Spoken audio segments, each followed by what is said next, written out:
Terkait dua prajurit TNI yang terluka di Lebanon, Presiden Joko Widodo meminta agar seluruh pihak yang tengah bertugas dalam keadaan perang untuk lebih berhati-hati. Ya, memang keadaannya dalam keadaan perang seperti itu. Jadi kalau ada yang terkena ada luka ringan ya, itu yang perlu kita semuanya hati-hati, yang terutama yang ada di sana. Zionis Israel semakin nekat dan percaya diri melakukan serangan ke markas pasukan perdamaian UNIFIL di perbatasan Lebanon hingga melukai dua tentara nasional Indonesia yang sedang bertugas.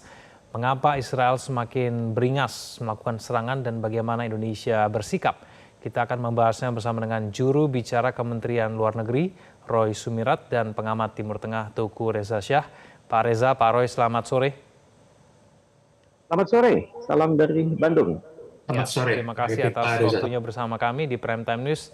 Saya ke Pak Roy dulu. Pak Roy, apakah sudah ada respon dari Dewan Keamanan PBB setelah Menteri Luar Negeri Retno Marsudi mendesak adanya tindakan konkret terkait serangan ke markas UNIFIL yang melukai dua anggota TNI? Ya, baik. Terima kasih Mas Kevin.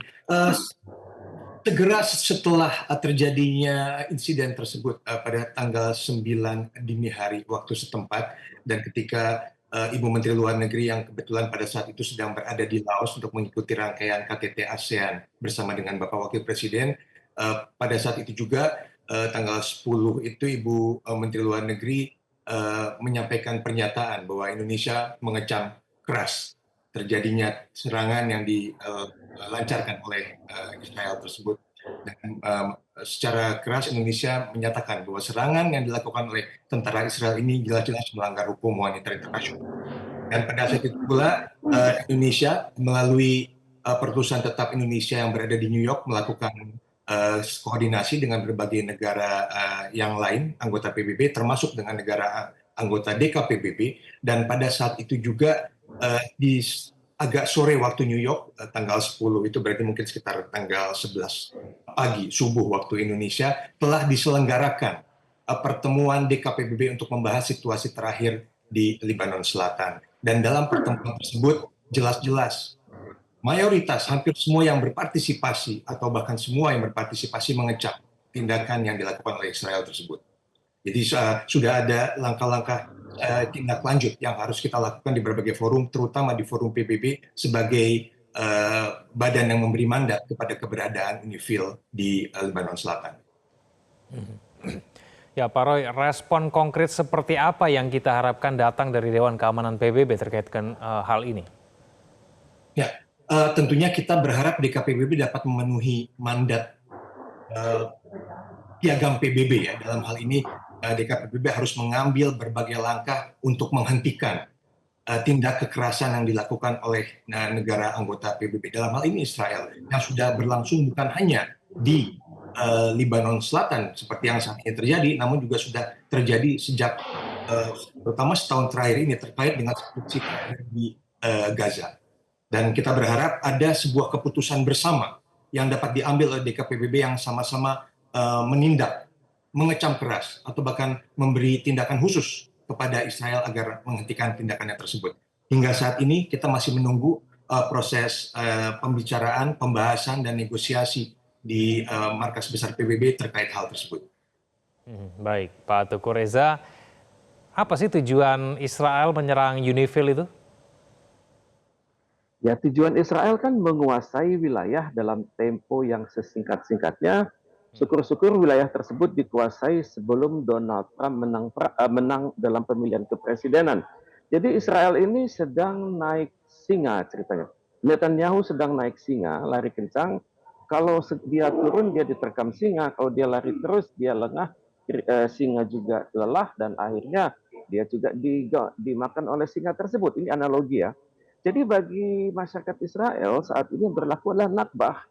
Kalau bisa Lebanon Selatan itu segera dikuasai seperti mereka telah menguasai Gaza, kalau perlu sampai seluruh titik-titik wilayah yang ada masyarakat Palestinanya ataupun ada kalangan-kalangan yang patut diduga ini pro Palestina itu diselesaikan dengan cara Israel Dan untuk itu mereka dalam kondisi ini menganggap bahwa pasukan keamanan PBB itu adalah penghalang begitu. Dan untuk itu mereka juga sudah percaya diri, seperti tadi dikatakan oleh Bapak Roy, bahwa tidak semuanya anggota DKPBB itu satu suara kan. Ada yang bersikap keras, ada yang tampaknya nggak keras suaranya. Jadi intinya diplomasi Indonesia ini harus bergerak lebih keras ya. Misalnya kita lihat saat ini pemerintah Spanyol sudah mulai mengecam industri-industri militer atau military industrial complex di seluruh dunia agar tidak menjual perangkat-perangkat perang ke Israel.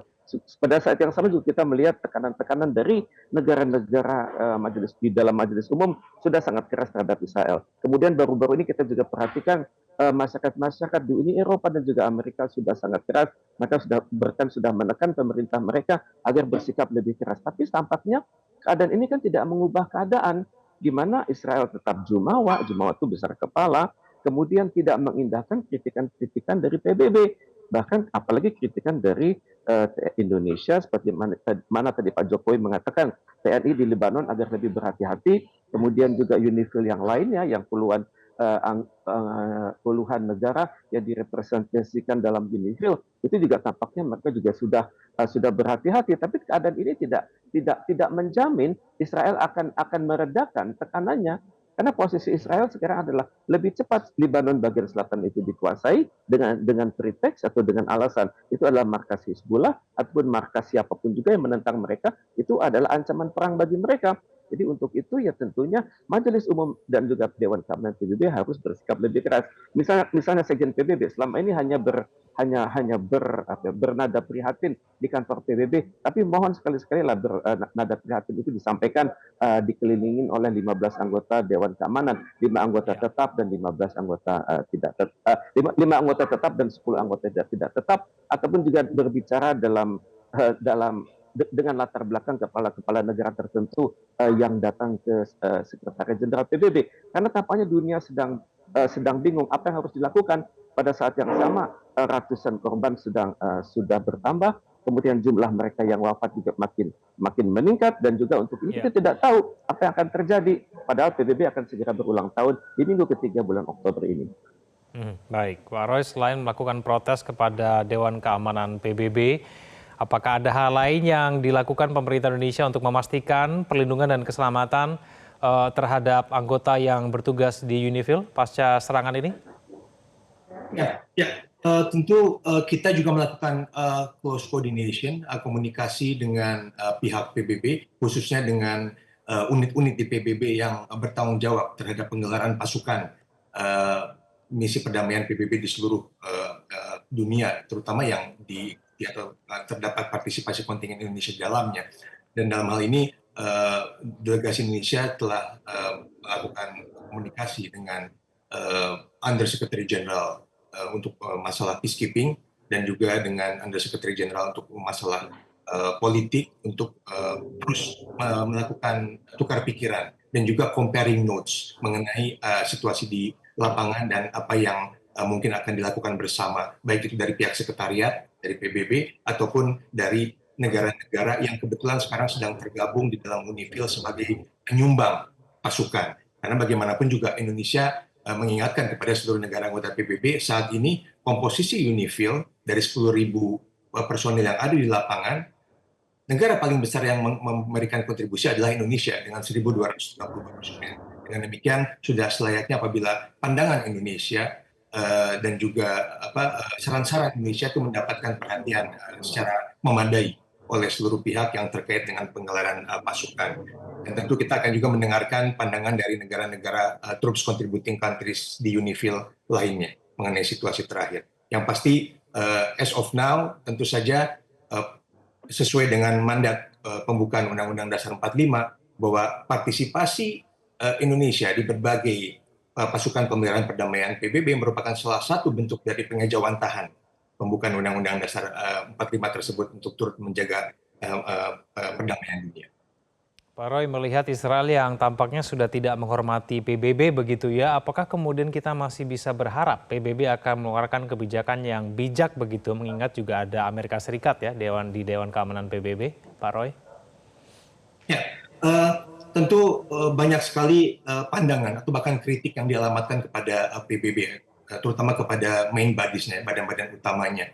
Dalam hal ini tentu DKPBB yang selama beberapa tahun terakhir ini dinilai kurang tanggap atau tidak dapat memenuhi mandat konstitusinya lah, apabila dapat disampaikan seperti itu, terkait dengan piagam PBB itu sendiri, di mana harusnya DKPBB memiliki kemampuan untuk menjaga perdamaian internasional dan juga mengambil tindakan terhadap anggota PBB yang melanggar perdamaian internasional. Nah, tapi sebetulnya masih banyak hal yang dapat dilakukan dan telah dilakukan dan akan terus dilakukan oleh Indonesia bekerjasama dengan negara lain. Pada beberapa kesempatan, pada saat DKPBB tidak dapat mengambil keputusan, misalnya saya ambil contoh terkait dengan situasi di Palestina, peran tersebut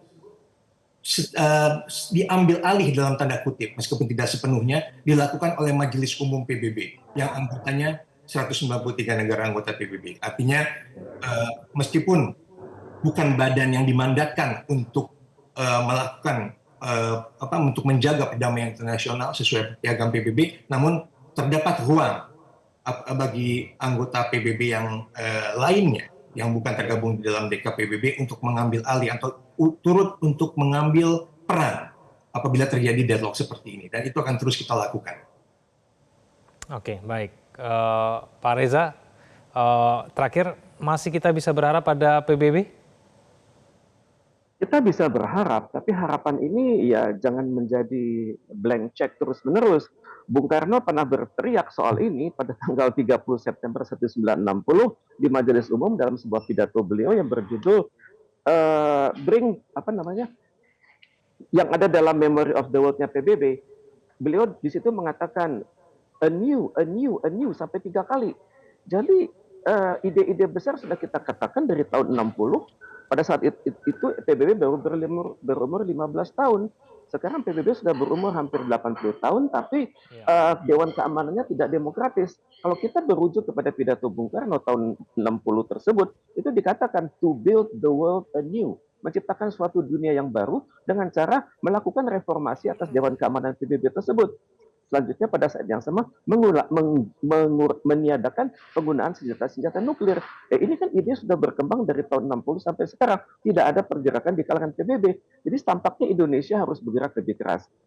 Mendesak atau meminta atau menyarankan dalam semua forum-forum internasional perlunya reformasi PBB dengan memikirkan kriteria baru yang tidak ada tahun 45 dulu. Misalnya luas wilayah, kemudian tingkat peradaban, ketiga jumlah penduduk, kemudian tingkat dukungan bagi perdamaian dunia, dan model-model pembangunan dunia di dalam negeri yang berhasil dan juga dikontribusikan pada dunia. Maka kalau 5 indikator ini diterapkan secara pelan-pelan, maka tidak mustahil Indonesia dapat menjadi anggota tetap Dewan Keamanan PBB.